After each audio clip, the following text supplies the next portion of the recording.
नमस्कार दोस्तों, career success platform पे आप सभी का हार्दिक स्वागत है। आज का हमारा सेट है रीटेट जो 25 में जो पेपर होने वाला है फरवरी में। तो आज हम सीडीपी के प्रीवियस ईयर क्वेश्चन सॉल्व करेंगे जो पेपर के लिए बहुत ही महत्वपूर्ण है, क्योंकि प्रीवियस ईयर क्वेश्चन से हर बार क्वेश्चन रिपीट होते हैं।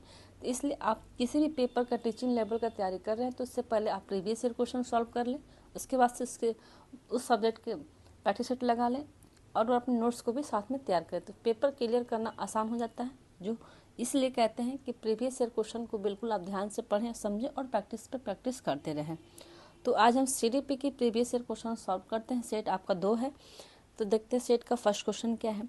क्वेश्चन है हमारा कि फ एवं व, म एवं न अक्षरों की ध्वनियों में अंतर न कर पाना अधिगम की समस्या संबंधित है। मतलब प फ व म न अक्षरों की जो ध्वनियों में अंतर न कर पाना वो किस अधिगम समस्या से संबंधित है। ऑप्शन देखते हैं। ए अवधान केंद्रण की, बी है प्रत्यक्षीकरण की, सी स्मृति की, डी इनमें से कोई नहीं। तो इसका राइट होगा आंसर आपको ऑप्शन जगह सी, ऑप्शन जगह बी प्रत्यक्षीकरण का क्या होता है, ये अधिगम समस्या से संबंधित है। मतलब अक्षरों का अंतर न कर पाना, अक्षरों में जो ध्वनियाँ होती है जैसे प फ, तो प और फ में ध्वनि का अंतर न कर पाना ये कौन सा अधिगम का समस्या है, तो प्रत्यक्षीकरण की समस्या का अधिगम है। ठीक है, अधिगम कठिनाई के प्रत्यक्षीकरण गामक सिद्धांत अक्षरों में भेद न कर पाना, मतलब प और फ में अंतर न कर पाना, ये हमारा किस संबंधित होता है, ये किसका दोष युक्त है, तो प्रत्यक्षीकरण, या इसको हम विलंबित गत्यात्मक के कारण कठिनाई उत्पन्न कह सकते हैं। इसको हम क्या कह सकते हैं, दूसरा नाम होगा इसका विलंबित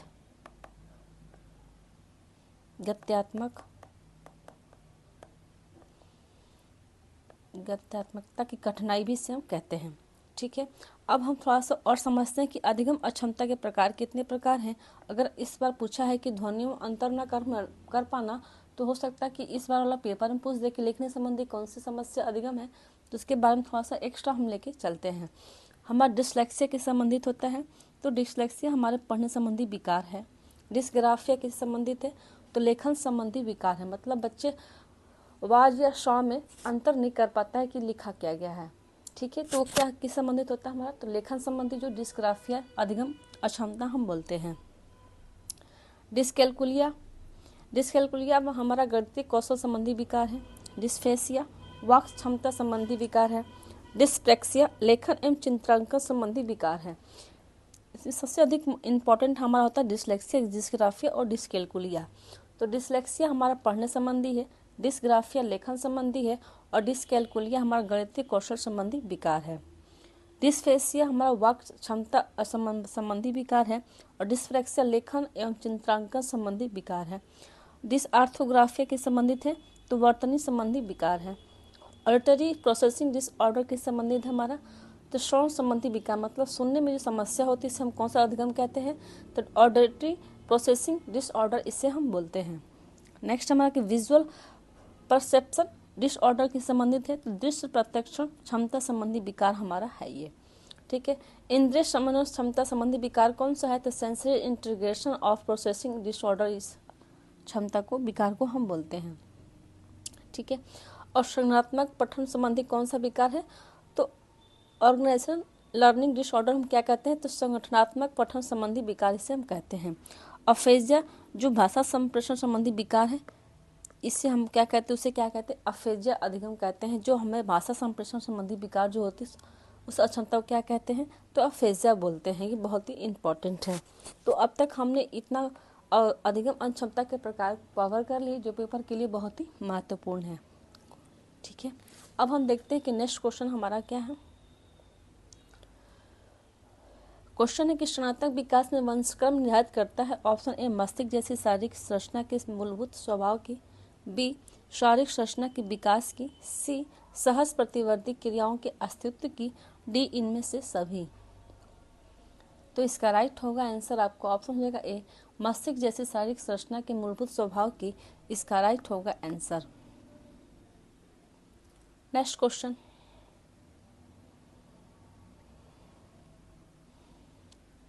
निम्न में से कौन सा कथन सही नहीं है। ऑप्शन देखते हैं। ऑप्शन ए है कि जो अध्यापक यह विश्वास करता है कि विकास प्रकृति की वजह से होता है वह अनुभव प्रदान करने को महत्व नहीं देता। बी, पारंपरिक अनुभव महत्वपूर्ण होते हैं और अध्यापक का हस्तक्षेपण भी महत्वपूर्ण होता है। सी, पारंपरिक जीवन की नकारात्मक घटनाओं के प्रभाव से कोई भी अध्यापक बचाव नहीं कर सकता। डी है कि व्यवहारात्मक परिवर्तन के संदर्भ में विकास वातावरणीय प्रभाव के फलस्वरूप होता है। तो इसका राइट होगा आंसर कौन सा? तो इसका राइट होगा आंसर आपको ऑप्शन हो जाएगा सी, पारंपरिक जीवन की नकारात्मक घटनाओं के प्रभाव से कोई भी अध्यापक बचाव नहीं कर सकता। इसका राइट होगा आंसर आपका। इसने पूछा कि कथन सही नहीं है, तो हमारा सी इसका राइट होगा आंसर। नेक्स्ट क्वेश्चन देखते हैं।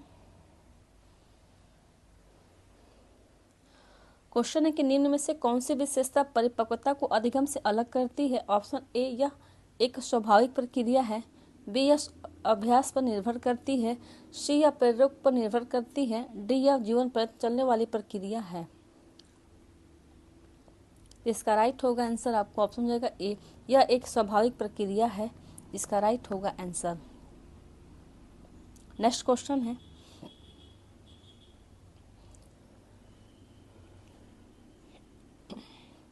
निम्न में से कौन सा कथन विकास के संबंध में सही नहीं पूछा है?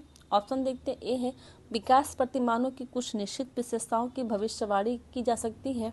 बी, विकास का उद्देश्य वंशानुगत क्षमता का विकास करना है। सी, विकास के विभिन्न क्षेत्रों में संभाव्य खतरे नहीं होते हैं। डी, पारंपरिक विकास बाद के विकास से अधिक महत्वपूर्ण है। तो इसका राइट होगा आंसर आपका ऑप्शन हो जाएगा सी, विकास के विभिन्न क्षेत्रों में संभाव्य खतरे नहीं होते हैं। इसका राइट होगा आंसर, क्योंकि इसने पूछा है कि विकास के संबंध में सही नहीं है, तो राइट होगा आंसर आपका ऑप्शन सी। नेक्स्ट क्वेश्चन देखते हैं। क्वेश्चन है कि दल या गैंग का सदस्य होने से सामाजिकरण उत्तर बाल्यावस्था में बेहतर होता है। निम्न में से कौन सा डैश विचार के विपरीत है? ऑप्शन ए, वयस्कों पर निर्भर न होकर सीखता है। बी, जिम्मेदारियों को निभाना सीखता है। सी, अपने समूह के प्रति वफादार होना सीखता है। डी, छोटी छोटी बातों पर झगड़ा करते हुए अपने गैंग के सदस्यों से लड़ाई मोड़ लेता है। तो इसका राइट होगा आंसर आपका ऑप्शन हो जाएगा डी, छोटी छोटी बातों पर झगड़ा करते हुए अपने गैंग के सदस्यों की लड़ाई का मोल लेना क्या है हमारा? ये हमारा विचार के विपरीत है। दल या गैंग के सदस्यों का समाजीकरण और उत्तर बाल्यावस्था में बेहतर होता है। ये चीज़ें कि जब किसी भी उत्तर बाल्यावस्था आपका 6 से 12 वर्ष की अवस्था होती है, इस अवस्था में क्या होता है, दल या गैंग के सदस्य होता है, समाजीकरण भी इस अवस्था में होती है। तो इस अवस्था में क्या होता है कि जब कोई भी छोटी छोटी बात होती है तो अपने गैंग के सदस्यों से लड़ाई, अपने गैंग के जो सदस्य किसी से भी लड़ाई होती है तो उसके लिए अपने लड़ाई मोल लेते हैं इस अवस्था में। अब देखते हैं कौन सा नेक्स्ट क्वेश्चन है।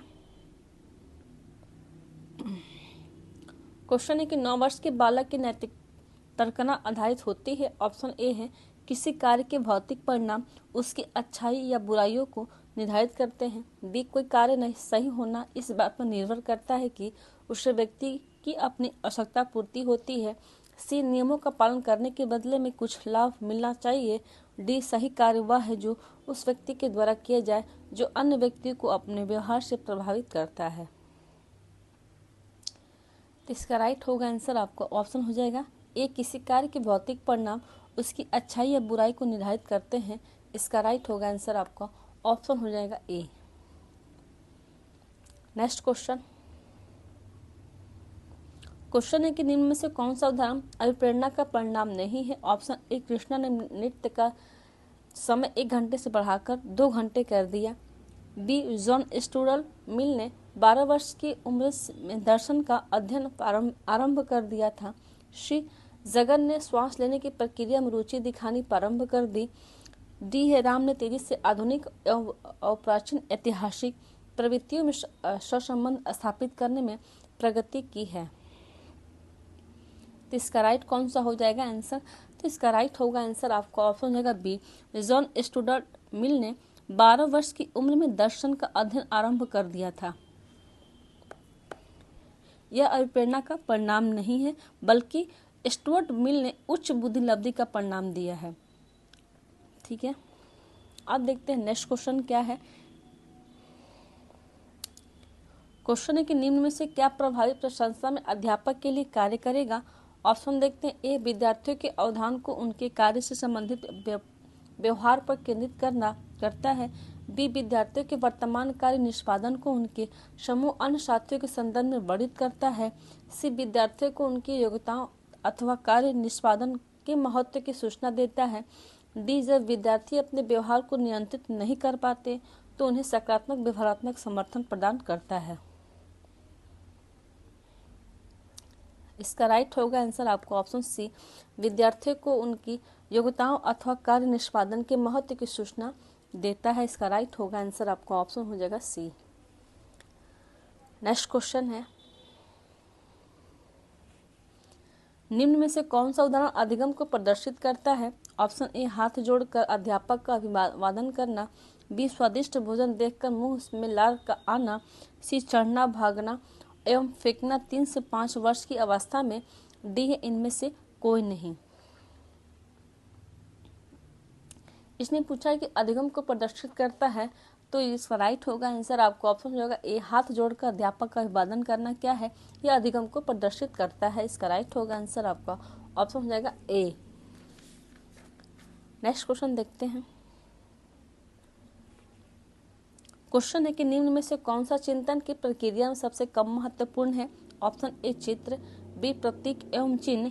सी, मांसपेशीय क्रियाएं। डी है भाषा। तो सबसे कम महत्वपूर्ण है चिंतन की प्रक्रिया में, तो मांसपेशीय की जो क्रियाएं हैं ये क्या है, हमारे चिंतन की प्रक्रिया सबसे कम महत्वपूर्ण होती है। तो इसका राइट होगा आंसर आपको ऑप्शन हो जाएगा सी। नेक्स्ट क्वेश्चन है,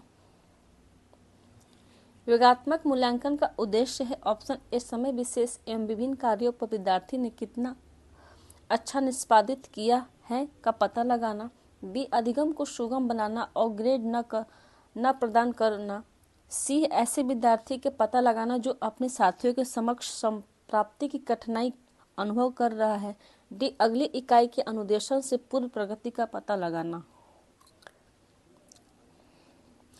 इसका राइट होगा आंसर आपको ऑप्शन होगा ए, समय विशेष एवं विभिन्न कार्यों पर विद्यार्थी ने कितना अच्छा निष्पादित किया है का पता लगाना। इसका राइट होगा आंसर ए।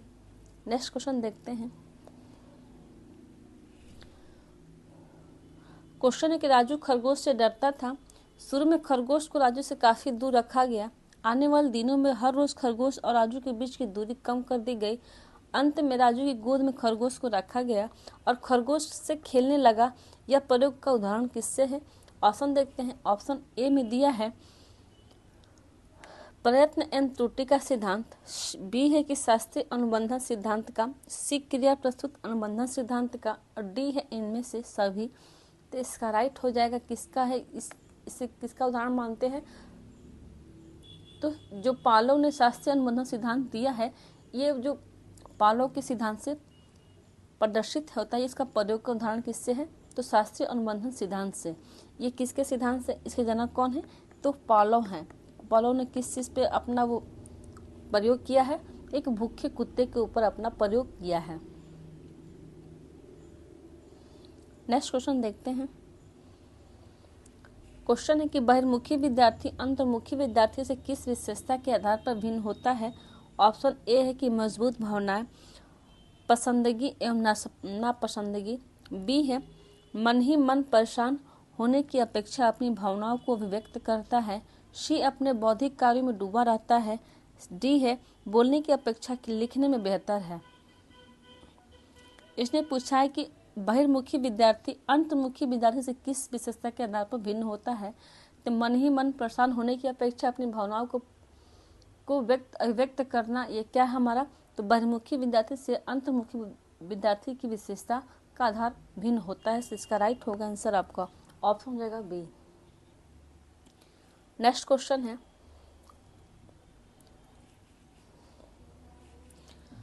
क्वेश्चन है कि निम्न में से कौन सा कथन बुद्धि के बारे में सत्य नहीं है। ऑप्शन ए, यह एक व्यक्ति की मानसिक क्षमता है। बी, यह सामंजस्य अनुकूलन स्थापित करने में सहायक है। सी, यह व्यवहार की गुणवत्ता से आंकी जाती है। डी, यह अस्थायी एवं अपरिवर्तनशील विशेषता है। तो इसके बारे में पूछा है कि बुद्धि के बारे में सत्य नहीं पूछा है, तो इसका राइट होगा आंसर आपको ऑप्शन हो जाएगा डी, यह स्थायी एवं अपरिवर्तनशील विशेषता है। इसका राइट होगा आंसर आपका ऑप्शन हो जाएगा डी। नेक्स्ट क्वेश्चन देखते हैं। एक संतुलन व्यक्ति वह है जिसमें, ऑप्शन देखते हैं, ए इदम एवं परम अहम के बीच संतुलन स्थापित किया जाता है, बी इदम एवं अहम के बीच संतुलन स्थापित किया जाता है, सी अहम एवं परम अहम के बीच संतुलन स्थापित किया जाता है, डी है कि मजबूत अहम को बनाया जाता है। तो ये हमें पूछा है कि एक संतुलित व्यक्ति का वह है जिसमें मजबूत अहम को बनाया जाता है, तो राइट होगा आंसर आपको ऑप्शन हो जाएगा डी। ठीक है, नेक्स्ट क्वेश्चन देखते हैं। क्वेश्चन है कि अंतर्वैयक्तिक बुद्धि को प्रदर्शित करने वाला व्यवहार है, ऑप्शन ए दूसरों के अंतर्मन की इच्छाओं एवं मंशा का पता लगाना, बी दूसरों के मूड को भाप जाना, सी मिलते जुलते संवेगों यथा उदासी एवं पछतावों को भेद कर पाना, डी दूसरों के विचारों एवं व्यवहारों को प्रभावित करने के लिए उनसे संबंधित जानकारी का उपयोग करना। इसका राइट आंसर कौन सा होगा? तो इसका राइट होगा आंसर आपको ऑप्शन हो जाएगा सी, मिलते जुलते संवेगों यथा उदासी एवं पछतावा के भेद कर पाना, इसका राइट होगा आंसर।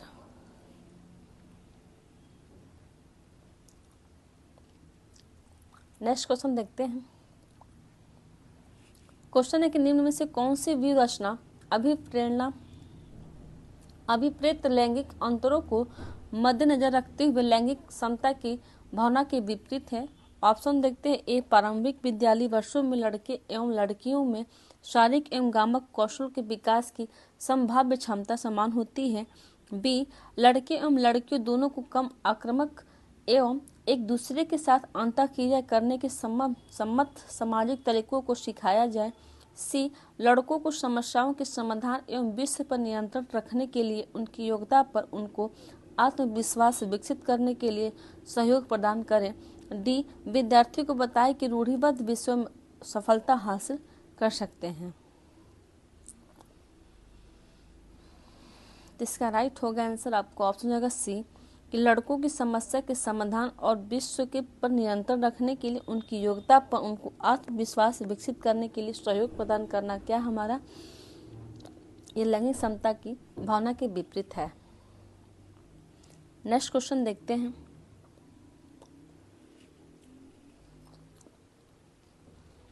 एक अध्यापक किसी भी समूह में समुदाय आधारित भिन्नताओं को समझ सकता है, ऑप्शन ए आंखों के संपर्क के आधार पर, बी बुद्धि के आधार पर, सी भाषा एवं व्यक्ति के आधार पर, डी गृहकार के आधार पर। भिन्नताओं को हम कैसे समझ सकते हैं? तो भाषा एवं अभिव्यक्ति के आधार पर हम भिन्नताओं को समझ सकते हैं।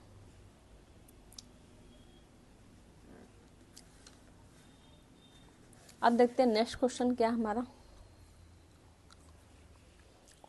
क्वेश्चन है कि सृजनशीलता के पोषण हेतु एक अध्यापक को अपने विद्यार्थी को रखना चाहिए, ऑप्शन ए कार्य केंद्रित, बी है लक्ष्य केंद्रित, सी कार्य केंद्रित एवं लक्ष्य केंद्रित, डी है पुरस्कार प्रेरित। तो क्या करना चाहिए? तो कार्य केंद्रित रखना चाहिए। इसका राइट होगा आंसर आपका ऑप्शन हो जाएगा ए। नेक्स्ट क्वेश्चन है,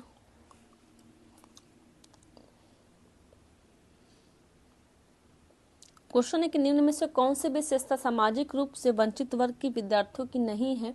ऑप्शन ए बालकों की देखभाल के अनुभव उन्हें स्कूल के लिए प्रभावी ढंग से तैयार नहीं करते, बी नियमित स्वास्थ्य संबंधी देखभाल नहीं मिलती, सी व्यापक एवं विविध अनुभव को प्राप्त करने का मौका नहीं मिलता, डी विद्यालय में अच्छा करने के लिए अभिप्रेरित नहीं किया जाता।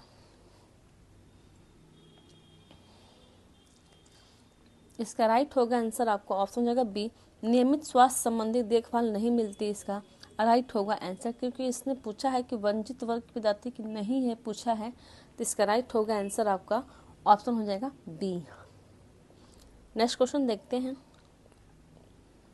क्वेश्चन है कि मानसिक रूप से बिछड़े बालकों के लिए निम्न में से कौन सी व्यू रचना कार्य करेगी। ऑप्शन ए कार्यों को मूर्त रूप से समझना, बी विद्यार्थियों को लक्ष्य निर्धारित करने के लिए प्रोत्साहित करना, सी है स्व अध्ययन के अवसर प्रदान करना, डी सहायता के लिए बाहर से संसाधनों को प्राप्त करना। इसका राइट होगा आंसर कौन सा? इसका राइट होगा आंसर आपको ऑप्शन हो जाएगा ए, कार्यों को मूर्त रूप से समझना इसका राइट होगा आंसर। नेक्स्ट क्वेश्चन देखते हैं। क्वेश्चन है कि नृत्य, ड्रामा एवं शिल्प कला का प्रयोग किया जाता है। ऑप्शन देखते हैं। ए विशिष्ट गुणों के विकास हेतु, बी है व्यक्तित्व को ढालने के लिए, सी दबी एवं बर्दाश्त न किए जा सकने वाले अंतर्नोद की प्रकटीकरण हेतु, डी है इनमें से सभी। इसने पूछा है कि नृत्य, ड्रामा एवं शिल्प कला का प्रयोग हम करते हैं, तो इसका राइट होगा आंसर आपका ऑप्शन होगा डी, इनमें से सभी। कौन कौन सा होगा? तो विशिष्ट गुणों का विकास हेतु, व्यक्तित्व को ढालने के लिए, और सी की दबी एवं बर्दाश्त न की जा सकने वाले अंतर्नोद प्रकटीकरण हेतु, और चौथा हमारा हो जाएगा कौन सा? चौथा हो जाएगा हमारा आंतरिक गुणों का प्रकटीकरण हेतु, आंतरिक गुणों के प्रकटीकरण करने हेतु। 1, 2, 3 और 4 ये हमारा क्या है? ये नृत्य, ड्रामा एवं शिल्प कला का प्रयोग किया जाता है। नेक्स्ट क्वेश्चन देखते हैं। अब क्वेश्चन है कि वर्तनी वाचन एवं गणना में कठिनाई सामान्य बुद्धि एवं अच्छी अनुकूलनात्मक योग्यता विशेषता है। ऑप्शन ए धीमी गति सीखने वालों की, बी सामान्य या औसत अधिगमकर्ता की, सी मानसिक रूप से बिछड़े बालकों की, डी अधिगम निरोग्य बालकों की। तो इसका राइट होगा आंसर आपको ऑप्शन होगा डी, अधिगम निरोग्य बालकों की। यह क्या हमारी अनुकूलात्मक योग्यता का विशेषता है। नेक्स्ट क्वेश्चन देखते हैं। अब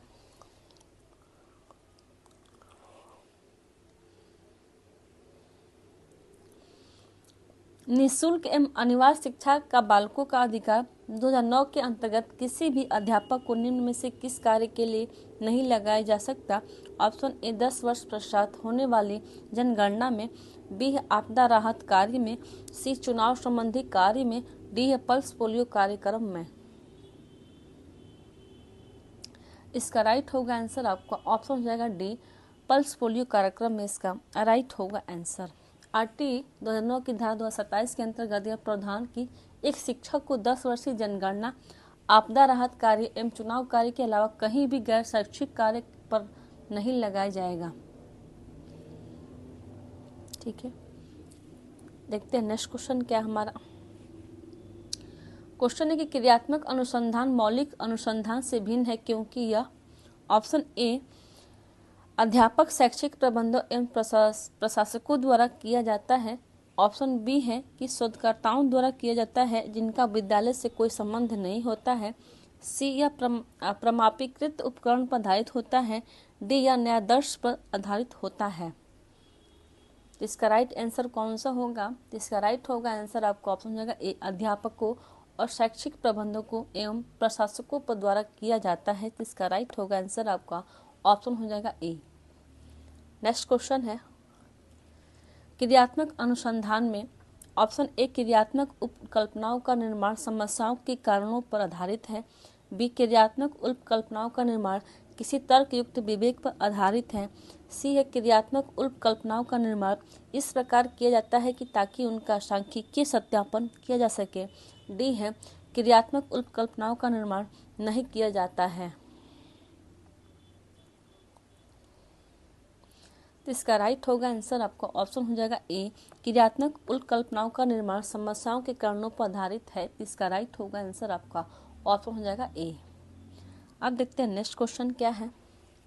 क्वेश्चन है कि राष्ट्रीय पाठ्यचर्या रूपरेखा 2005 में बहुभाषा को एक संसाधन के रूप में समर्थन दिया गया है क्योंकि ऑप्शन ए है यह एक तरीका है जिसे प्रत्येक बालक सुरक्षित महसूस करे, बी है भाषागत पृष्ठभूमि के कारण कोई भी बालक पीछे ना छूट जाए, सी या बालकों को अपने घर पर विश्वास के लिए प्रोत्साहन देगा, डी इनमें से सभी।